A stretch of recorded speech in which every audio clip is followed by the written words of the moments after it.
you can create transformational change. Let me talk about tipping points. China is on the verge of many, many different tipping points. To date, probably our largest success as a nonprofit has been to accelerate the adoption of smart grid into China. 4 years ago, when we started interviewing and surveying different government entities, we were faced with the question, what is smart grid? Why should we be interested in smart grid and electric vehicles if that seems like 10 years out from today? You probably know that smart grid is being aggressively pursued in China today, but this, I think, is largely because JUICE was able to convene players like IBM and GE and Siemens and Nexon and many other players from different parts of the world together with the key decision makers in China, and being able to communicate why smart grid was important or is important and what the action plan might be, what it might look like for China. In May 2009, this basically resulted in the State Grid, the largest utility in China, and in the world, announcing a roadmap to implement smart grid by 2020, and $7.3 billion has been committed to doing this. In April 2010, GE and other partners worked with us in Yangzhou, the city of Yangzhou, to launch the first smart grid business hub in China. So there's a lot of tipping points that are happening in China, but they can be accelerated if we can convene key decision makers in China with solution providers from around the world. And that's essentially our role in China in the acceleration of the greening of China. So in terms of transformation, I think there's probably no better place to look at sustainable solutions of the future than in China. Today, China, you might look at it as the factory of the world, but in reality, it's changing very quickly to the clean tech laboratory of the world. It's throwing a lot of spaghetti on the wall, piloting different things like 27 cities for LED streetlights, 15 cities for smart grid, many cities for low carbon city business models, thousands of kilometers for high-speed rail, etc. I mean, you can pretty much take any single technology, and China is throwing spaghetti in the wall in terms of designating pilot cities and letting them experiment with solutions. These solutions, once they work, can be scaled across the country very quickly. Just look at where we are with high-speed rail in a few short years in China.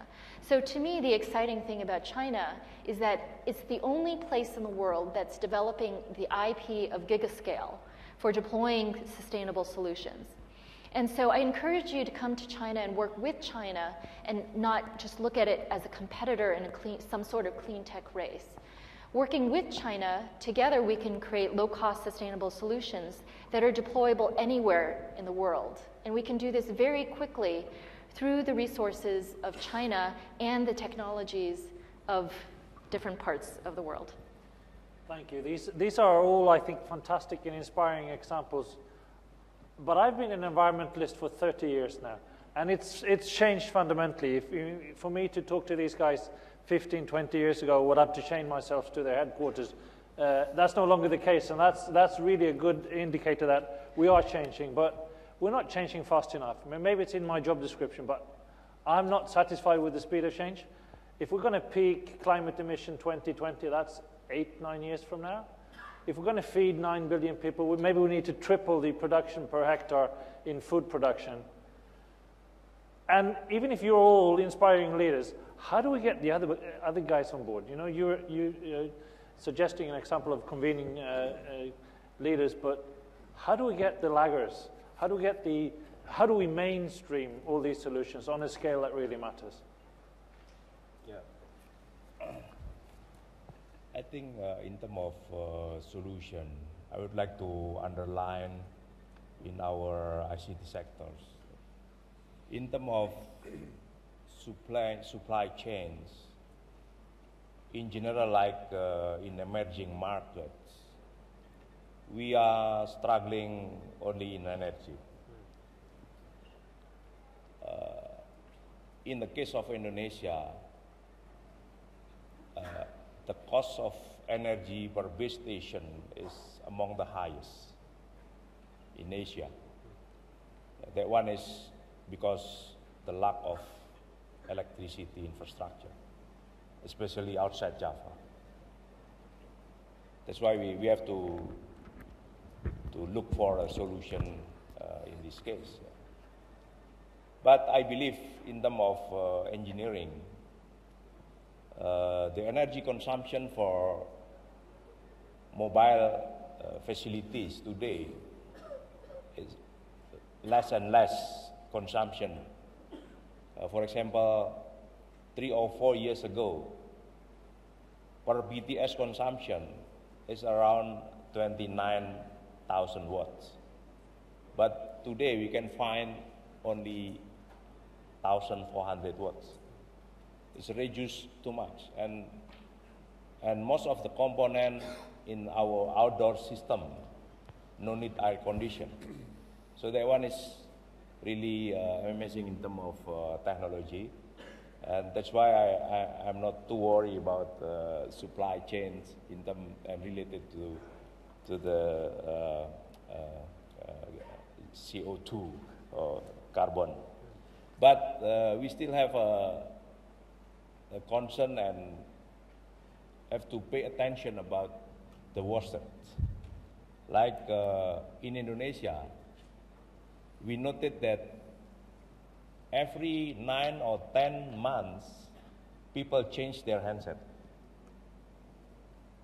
So imagine that we have more than 200 million handsets today. So every year, it's around 150 million handsets should be wasted. And I believe it's still difficult to recycle. Yeah. That's why another focus and very important is how to make our ICT services today become more meaningful, to campaign and promote other sectors concerned about the environment. Because most of our customers today, we have, for example, 100 million subscribers in our premises, but 30 or 40 million of our customers spend less than 1,000 rupiah per day to consume the SMS and voices. But this reality, I think we can use this to promote message or even communication, how to make our environment better. So that one is our focus in terms of ICT industry, how to support and promote very good, effective and more productive environment. So how do we speed up? Yes, please. To answer, to come back to you, I can understand your impatience, yeah. But if I talk about the consumer sector, I think in the last 2 years particularly, there's been a tremendous increase in discussing the topics, but more importantly also action points, action plans. If I look at the Consumer Goods Forum, which is the merger of the CIES and the CEO Forum, they have got sustainability clearly on their agenda. The World Economic Forum, there are a lot of initiatives in there, sustainable consumption. And this is not just talk. I'm quite involved in this because I'm passionate about the topic, and I see a lot of action taking place. But there are challenges because it is usually the same group of people in the room. Yeah? How do we engage all the others? And this really also, I believe, governments have a role to play here. Associations, business groupings, where we really need to push this agenda further.